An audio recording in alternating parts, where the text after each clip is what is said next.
নমস্কার বন্ধুরা, কেমন আছেন আপনারা? প্রদীপের দিনলিপির নতুন একটি দিনে স্বাগত।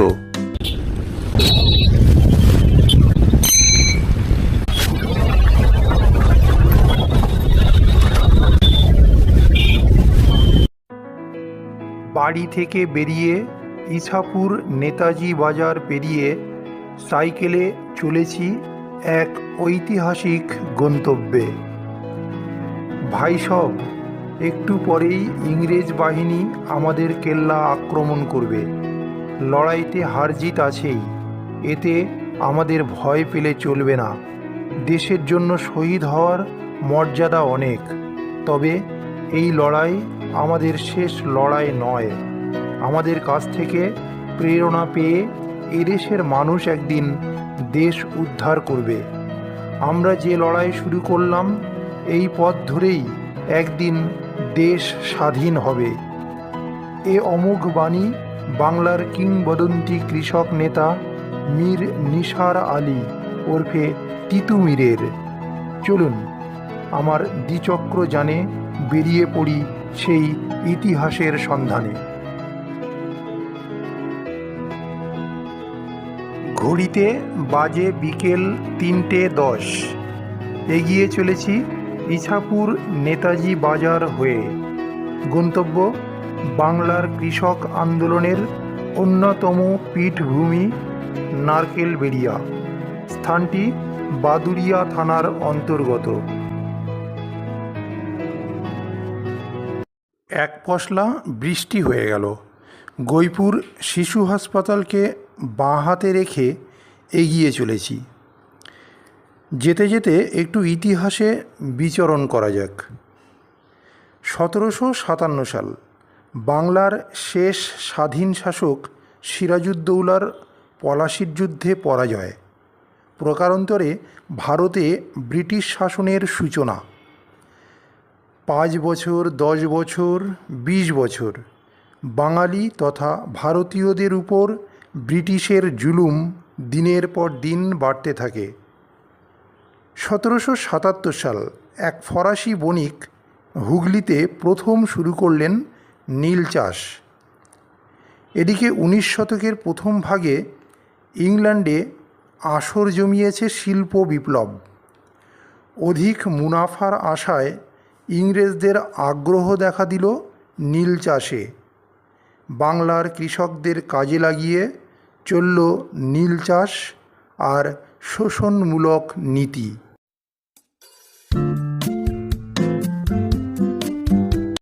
এমনই এক আবহে বাংলার ঘরে জন্ম নিল মীর নিসার আলী।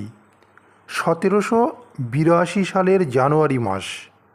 বাবা সৈয়দ মীর হাসান ও মা আবিদা রুকাইয়া খাতুনের ঘর আলো করে জন্ম হয় এক আগামীর বনস্পতির।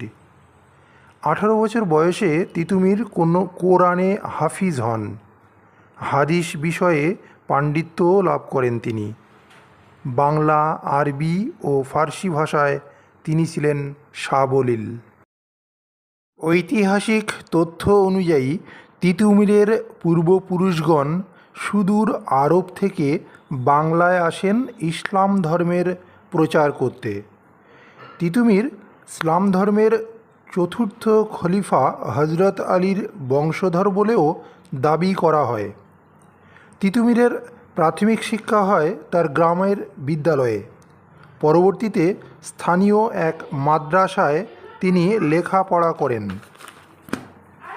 মীর নিসার আলী তিতু মীর হলো কীভাবে? শোনা যায় শৈশবে তিনি একটি কঠিন অসুখে আক্রান্ত হন। পথ্য হিসাবে চিকিৎসক দিয়েছিলেন তেতো স্বাদের ঔষধ। ভীষণ রকমের তিতো সেই ঔষধ তিনি নাকি অনায়াসেই পান করতেন। তার এই অবাক করা তেতো পান করা সবাই মুগ্ধ হয়ে দেখতেন। পরিস্থিতি এমন হলো তাকে সবাই তিতো বলে ডাকা শুরু করলো। আরও শোনা যায় বংশ পরম্পরায় তাদের নামের সাথে মীর যুক্ত হতো, আর এই তিতো শব্দটি তিতুতে রূপান্তরিত হয়ে মীর যুক্ত হয়ে হয়ে গেল তিতুমির।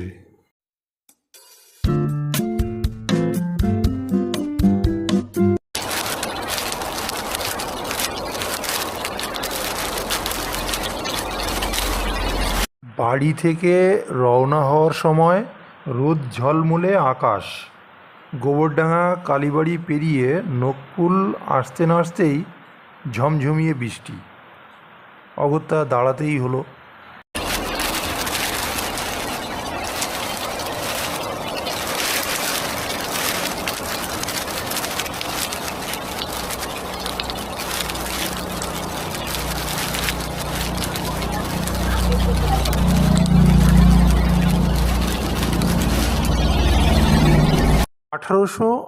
সাল তিতুমির মক্কায় হজ পালন করতে গেলেন।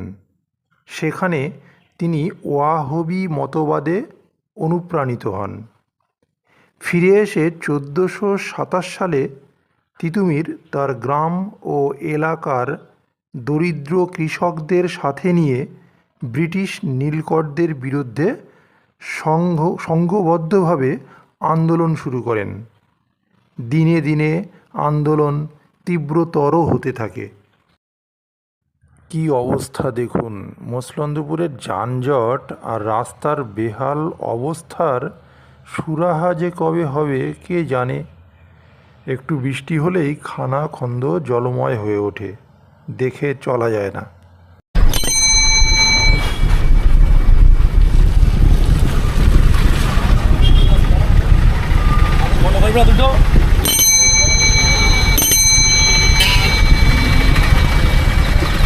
রেল গেট দ্রুত পার হতে হবে, ট্রেন আসবে, গেট পড়বে।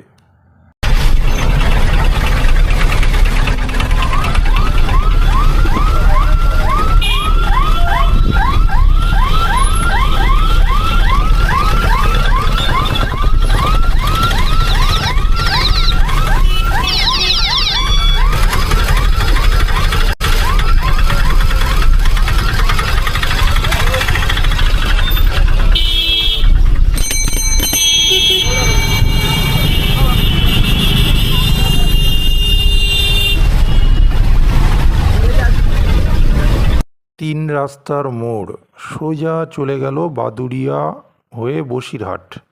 আমি যাব বাম দিকে, তেঁতুলিয়া রোড।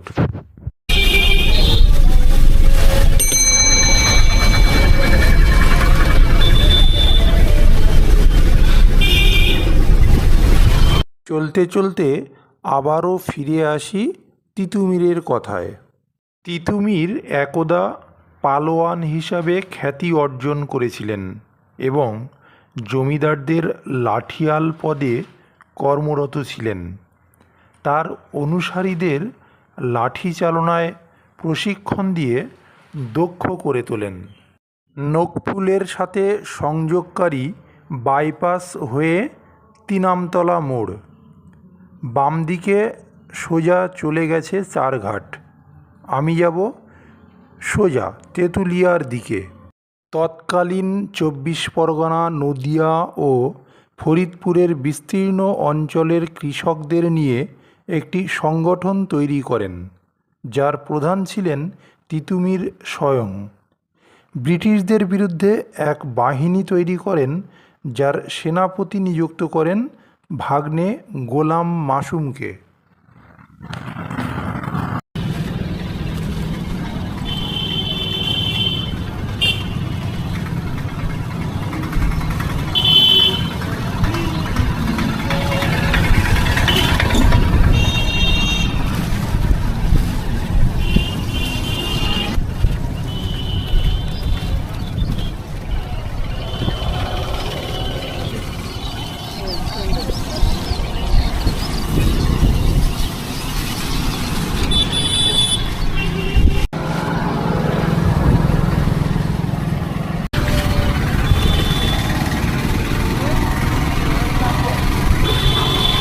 1831 সাল সেনাবাহিনীর আত্মরক্ষার প্রয়োজনে তিনি একটি দুর্গ নির্মাণের প্রয়োজনীয়তা অনুভব করেন।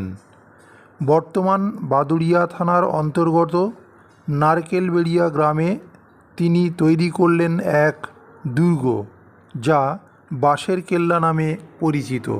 1831 সাল নভেম্বরের 13 ব্রিটিশ বাহিনী বাঁশের কেল্লা ঘিরে ফেলেন।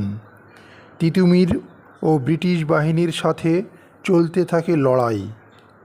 14 নভেম্বর কর্নেল হার্ডিংয়ের নেতৃত্বে জোরালো আক্রমণ করে বাঁশের কেল্লায়। সাধারণ অস্ত্র নিয়ে তিতুমির বাহিনী আক্রমণের বিরুদ্ধে রুখে দাঁড়াতে পারেনি। এই যুদ্ধে 19 নভেম্বর তিতুমির সহ তার 40 জন সহচর শহীদ হন। তিতুমিরের প্রধান সেনাপতি গোলাম মাসুমকে ফাঁসি দেওয়া হয়। বাঁশের কেল্লা চিরতরে গুঁড়িয়ে দেওয়া হয়। বাড়ি থেকে 20 কিলোমিটার সাইক্লিং করে এসে পৌঁছলাম নারকেলবেড়িয়া গ্রামের বর্তমান বাঁশের কেল্লার সামনে। প্রকৃত বাঁশের কেল্লা ইংরেজ বাহিনী ধ্বংস করে দেয় যুদ্ধ চলাকালীন সময়ে। সেই কেল্লার অনুকরণে তিতুমিরের স্মৃতিতে তৈরি হয়েছে কংক্রিটের দ্বিতল বিশিষ্ট স্থাপনা। নারকেলবেড়িয়া গ্রামের কারবালা কমিটি প্রতি বছর মহরম অনুষ্ঠান আয়োজন করেন। বৃহত্তর এলাকার শিয়া মুসলিম একত্রিত হন এই মহরমের আশুরা পালনের জন্য। স্থানীয় মানুষের সাথে কথা বলে চাবি সংগ্রহ করে সিঁড়ি বেয়ে উঠে গেলাম দ্বিতলে, যেখানে তিতুমিরের সেনাবাহিনী ব্যবহৃত কিছু অস্ত্রশস্ত্র আজও সংরক্ষণ করা আছে। সাথে থাকার জন্য ধন্যবাদ। ফিরে আসব প্রদীপের দিনলিপির আরও একটি নতুন দিন নিয়ে। সুস্থ থাকুন, ভালো থাকুন। জীবন সুন্দর, আনন্দম।